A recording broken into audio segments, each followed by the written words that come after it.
वायवीय संहिता पूर्व खंड। प्रयाग में ऋषियों द्वारा सम्मानित सूत जी के द्वारा कथा का आरंभ। विद्या स्थानों एवं पुराणों का परिचय तथा वायु संहिता का प्रारंभ। व्यास जी कहते हैं, जो जगत की सृष्टि पालन और संहार के हेतु तथा प्रकृति और पुरुष के ईश्वर हैं, उन प्रथम गण पुत्रद्वय तथा उमा सहित भगवान शिव को नमस्कार है, जिनकी शक्ति की कहीं तुलना नहीं है, जिनका ऐश्वर्य सर्वत्र व्यापक है तथा स्वामित्व और विभूति जिनका स्वभाव कहा गया है। उन विश्वदृष्टा सनातन अजन्मा अविनाशी महान देव मंगलमय परमात्मा शिव की मैं शरण लेता हूँ, जो धर्म का क्षेत्र और महान तीर्थ है, जहाँ गंगा और यमुना का संगम हुआ है तथा जो ब्रह्मलोक का मार्ग है। उस प्रयाग में शुद्ध हृदय वाले सत्यव्रत पारायण महातेजस्वी एवं महाभाग मुनियों ने एक महान यज्ञ का आयोजन किया। वहाँ कर्म करने वाले उन महात्माओं के यज्ञ का समाचार सुनकर निपुण कथावाचक त्रिलोक वेत्ता उत्तम नीति के ज्ञाता तथा कांतदर्शी विद्वान पौराणिक शिरोमणि सूत जी वहाँ उस स्थान पर आए। सूत जी को आते देख मुनियों के मन में प्रसन्नता हुई। उन्होंने उनके सांत्वनापूर्ण मधुर बातें कहकर उनकी यथायोग्य पूजा की। मुनियों द्वारा की हुई उस पूजा को ग्रहण करके सूत जी ने उनकी प्रेरणा से अपने लिए बताए गए उपयुक्त आसन को स्वीकार किया। उस समय महर्षियों ने अनुकूल वचनों द्वारा उनका सत्कार करते हुए उन्हें अत्यंत अभिमुख करके यह बात कही। ऋषि बोले, शिव भक्त शिरोमणि महाबुद्धिमान महाभाग, आप सर्वज्ञ हैं और हमारे महान सौभाग्य से यहाँ पधारे हैं। तीनों लोकों में ऐसी कोई बात नहीं है जो आपको विदित ना हो। आप भाग्यवश हमें दर्शन देने के लिए स्वयं यहाँ आ गए हैं, अतः अब हमारा कोई कल्याण किए बिना आपको यहाँ से व्यर्थ नहीं जाना चाहिए। इसलिए आप हमें शीघ्र ही वह पवित्र पुराण सुनाएं, जो अत्यंत श्रवणीय उत्तम कथा और ज्ञान से युक्त और वेदांत से सार सर्वज्ञ और संपन्न हो। वेदवादी मुनि ने जब इस प्रकार की प्रार्थना की, तब सूत जी ने मधुर न्याय युक्त एवं शुभ वचनों से उन्हें इस प्रकार उत्तर दिया। सूत जी ने कहा, महर्षियों, आपने मेरा सत्कार किया और मुझ पर कृपा की है। ऐसी दशा में आपसे प्रेरित होकर मैं आपके समक्ष महर्षियों द्वारा सम्मानित पुराण का भली भांति प्रवचन क्यों नहीं करूंगा। अब मैं महादेव जी, देवी पार्वती, कुमार स्कंदन, गणेश जी, नंदी तथा सत्यवती कुमार साक्षात भगवान व्यास जी को प्रणाम करके उस परम पवित्र वेद तुल्य पुराण की कथा कहूंगा, जो शिव तत्व के ज्ञान का सागर है और भोग एवं मोक्ष रूपी फल देने वाला साक्षात साधन है। विद्या के संपूर्ण स्थानों का, पुराणों की संख्या का और उनकी उत्पत्ति का विवरण दे रहा हूँ। आप लोग मुझसे इस विषय को ध्यान पूर्वक सुने। 6 वेदांग, 4 वेद, मीमांसा, विस्तृत न्याय शास्त्र, पुराण और धर्मशास्त्र, ये 14 विद्याएं हैं। इनके साथ आयुर्वेद, धनुर्वेद, गंधर्व वेद और उत्तम अर्थशास्त्र को भी गिन लिया जाए तो ये विद्याएं 18 हो जाती हैं। इन 18 विद्याओं के मार्ग एक दूसरे से भिन्न हैं तथा सबके निर्माता त्रिकालदर्शी विद्वान साक्षात भगवान शूलपाणी शिव हैं, ऐसा श्रुति का कथन है। संपूर्ण जगत के स्वामी उन भगवान शिव को जब समस्त संसार की सृष्टि करने की इच्छा हुई, तब उन्होंने सबसे पहले अपने सनातन पुत्र साक्षात ब्रह्मा जी को उत्पन्न किया और उन प्रथम पुत्र विश्वयोनि ब्रह्मा को परमेश्वर शिव ने जगत की सृष्टि का ज्ञान प्राप्त करने के लिए पहले से सब विद्याएं दी। उसके बाद उन्होंने पालन करने के लिए भगवान श्री हरि को नियुक्त किया और उन्हें जगत की रक्षा के लिए शक्ति प्रदान की। वे भगवान विष्णु ब्रह्मा जी के भी पालक हैं।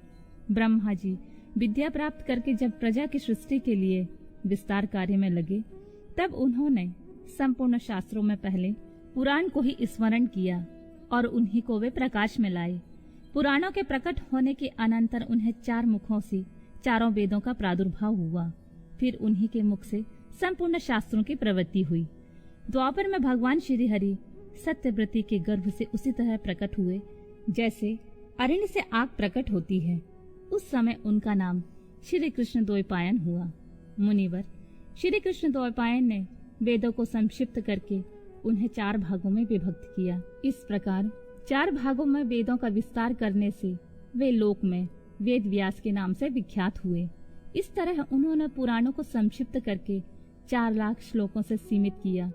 आज भी देवलोक में पुराणों का विस्तार 100 कोटि श्लोकों में है। जो द्विज 6 अंगों और उपनिषदों सहित 4 वेदों को जानता है किंतु पुराण को नहीं जानता है, वह महान श्रेष्ठ ब्राह्मण नहीं हो सकता।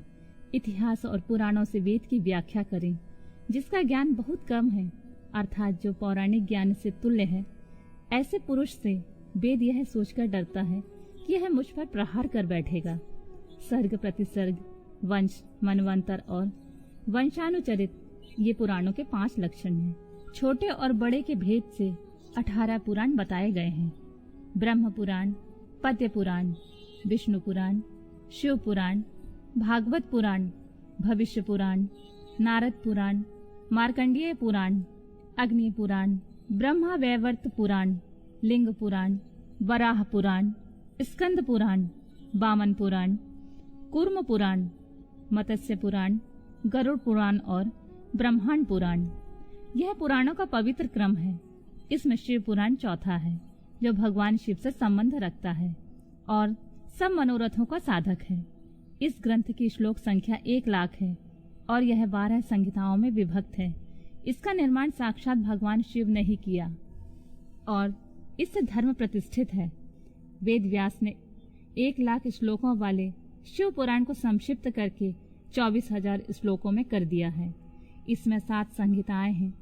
पहली विश्वेश्वर संहिता, दूसरी रुद्र संहिता, तीसरी शतरुद्र संहिता, चौथी कोटि रुद्र संहिता, 5वीं उमा संहिता, 6ठी कैलाश संहिता और 7वीं वायवीय संहिता है। इस प्रकार इसमें 7 संहिताएं हैं। विश्वेश्वर संहिता में 2000, रुद्र संहिता में 10,500, शतरुद्र संहिता में 2,180, कोटि रुद्र संहिता में 2,240, उमा संहिता में 1,840, कैलाश संहिता में 1,240 और वायवी संहिता में 4,000 श्लोक हैं। इस परम पवित्र शिव पुराण को आप लोगों ने सुन लिया। केवल 4,000 श्लोकों की वायवी संहिता रह गई है, जो 2 भागों से युक्त है। उसका वर्णन मैं करूंगा। जो वेदों का विद्वान ना हो उसको इस उत्तम शास्त्र का वर्णन नहीं करना चाहिए। जो पुराणों को ना जानता हो, जिसकी पुराण पर श्रद्धा ना हो, उससे भी इसकी कथा नहीं सुननी चाहिए। जो भगवान शिव का भक्त हो, शिवोक्त धर्म का पालन करता हो और दोष दृष्टि से रहित हो, उस जांचे बूझे हुए धर्मात्मा शिष्य को ही इसका उपदेश देना चाहिए। जिनकी कृपा से मुझको पुराण संहिता का ज्ञान है, उन अमित तेजस्वी भगवान व्यास को नमस्कार है। ऋषियों का ब्रह्मा जी के पास जाकर उनकी स्तुति करके उनसे परम पुरुष के विषय में प्रश्न करना और ब्रह्मा जी का आनंद मग्न हो रुद्र कहकर उत्तर देना। सूत जी कहते हैं, महर्षियों, पहले अनेक कल्पों के बारंबार बीतने पर सुदीर्घ काल के पश्चात जब यह वर्तमान कल्प उपस्थित हुआ और सृष्टि का कार्य आरंभ हुआ, जब जीविका साधन कर्म, कृषि, गौरक्षा और वाणिज्य की प्रतिष्ठा हुई तथा प्रजा वर्ग के लोग सजग और सचेत हो गए, तब 6 कुलों में उत्पन्न हुए महर्षियों में परस्पर बहस छिड़ गई। यह परब्रह्मा है या नहीं है, इस प्रकार उनमें महान विवाद होने लगा। किंतु परम तत्व का निरूपण अत्यंत कठिन होने के कारण उस समय वहां कुछ निश्चय न हो सका। तब वे सब लोग जगत दृष्ट अविनाशी ब्रह्मा जी का दर्शन करने के लिए उस स्थान पर गए, जहां देवताओं और असुरों के मुख से अपनी स्तुति सुनते हुए भगवान ब्रह्मा विराजमान थे। देवताओं और दानों से भरे हुए सुंदर रमणीय मेरु शिखर पर, जहां सिद्ध और चारण परस्पर बातचीत करते हैं, यक्ष और गंधर्व सदा रहते हैं, विहंगों के समुदाय कलरव करते हैं, मणि और मूंगे जिनकी शोभा बढ़ाते हैं, तथा निकुंज कंदराएं, छोटी गुफाएं और अनेकानेक निर्झर जिन्हें सुशोभित करते हैं। एक ब्रह्मावन नाम से प्रसिद्ध वन है। उसमें नाना प्रकार के वन्य पशु भरे हुए हैं। उसकी लंबाई 100 योजन और चौड़ाई 10 योजन के बराबर है।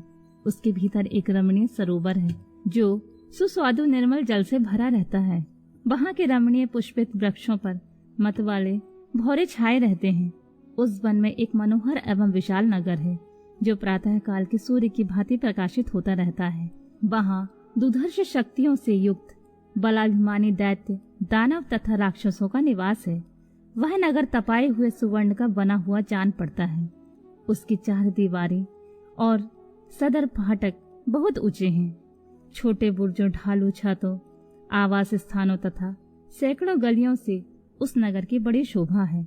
वह विचित्र बहुमूल्य वनमणियों से आकाश को चूमता हुआ प्रतीत होता है तथा कई करोड़ विशाल भवनों से अलंकृत है। उस नगर में प्रजापति ब्रह्मा अपने सभासदों के साथ निवास करते हैं। वहां जाकर उन मुनियों ने साक्षात लोक पितामह ब्रह्मा जी को देखा। देवर्षियों के समुदाय उनकी सेवा में बैठे थे। उनकी अंग कांति शुद्ध स्वर्ण के समान थी। वे सब आभूषणों से विभूषित थे। उनका मुख प्रसन्न था, उससे सौम्य भाव प्रकट होता था। उनके नेत्र कमल दल के समान विशाल थे। दिव्य कांति से संपन्न, दिव्य गंध एवं अनुलेपन से चर्चित, दिव्य श्वेत वस्त्रों से सुशोभित तथा दिव्य मालाओं से विभूषित ब्रह्मा जी के चरणार विंदों की वंदना सुरेंद्र, असुरेंद्र तथा योगेंद्र भी करते हैं। जैसे प्रभा दिवाकर की सेवा करती है, उसी प्रकार समस्त शुभ लक्षणों से युक्त साक्षात सरस्वती देवी हाथ में चमर लेकर उनकी सेवा कर रही थी। इससे उनकी बड़ी शोभा हो रही थी। ब्रह्मा जी का दर्शन करके उन सभी महर्षियों के मुख और नेत्र खिल उठे। उन्होंने मस्तक पर अंजलि बांधकर उन सुरश्रेष्ठ की स्तुति की। ऋषि बोले, संसार के सृष्टि, पालन और संहार के हेतु 3 रूप धारण करने वाले आप पुराण पुरुष परमात्मा पर ब्रह्मा को नमस्कार है। प्रकृति जिनका शरीर है, जो प्रकृति में क्षोभ उत्पन्न करने वाले हैं और प्रकृति रूप में 23 विकारों से युक्त होने पर भी जो वास्तव में निर्विकार हैं, उन ब्रह्मदेव को नमस्कार है। ब्रह्मांड जिनकी देह है, तो भी जो ब्रह्मांड के उदर में निवास करते हैं तथा वहां रहकर जिनके कार्य और कारण सम्यक रूप से सिद्ध होते हैं, उन ब्रह्मा जी को नमस्कार है। जो सर्वलोक स्वरूप तथा समस्त लोकों के सृष्टा हैं, जो संपूर्ण जीवों का शरीर से संयोग और वियोग कराने में हेतु हैं, उन ब्रह्मा जी को नमस्कार है। नाथ, पितामह, आपसे ही संपूर्ण जगत के सृष्टि, पालन और संहार होते हैं। तथापि माया से आवृत होने के कारण हम आपको नहीं जानते हैं। सूत जी कहते हैं, उन महाभाग महर्षियों की इस प्रकार स्तुति करने पर ब्रह्मा जी उन मुनियों को आनंद प्रदान करते हुए गंभीर वाणी में इस प्रकार बोले। ब्रह्मा जी ने कहा, महान तत्व गुण से संपन्न महाभाग महातेजस्वी महर्षियों, तुम सब लोग एक साथ यहाँ किस लिए आए हो? ब्रह्मा जी की इस प्रकार पूछने पर ब्रह्मा बेताओं में श्रेष्ठ उन सभी मुनियों ने हाथ जोड़कर विनय भरी वाणी में कहा, भगवान, हम लोग अज्ञान के महान अंधकार से आवृत हो खिन्न हो रहे हैं। परस्पर विवाद करते हुए हमें परम तत्व का साक्षात्कार नहीं हो रहा है। आप संपूर्ण जगत का धारण पोषण करने वाले तथा समस्त कारणों के भी कारण हैं। नाथ, यहाँ कोई ऐसी वस्तु नहीं है जो आपको विदित ना हो। कौन ऐसा पुरुष है जो संपूर्ण जीवों से पुरातन, अंतर्यामी, उत्कृष्ट, विशुद्ध, परिपूर्ण एवं सनातन परमेश्वर है? कौन अपने अद्भुत क्रियाकलाप द्वारा सबसे प्रथम संसार की सृष्टि करता है? महाप्राज्ञ, हमारे इस संदेह का निवारण करने के लिए आप हमें परमार्थ तत्व का उपदेश दें। मुनियों के इस प्रकार पूछने पर ब्रह्मा जी के नेत्र आश्चर्य से खिल उठे। वे देवताओं, दानवों और मुनियों के निकट खड़े हो गए और चिरकाल तक ध्यान मग्न हो रुद्र ऐसा कहकर आनंद विभोर हो गए। उनका सारा शरीर पुलकित हो उठा और वे हाथ जोड़कर बोले,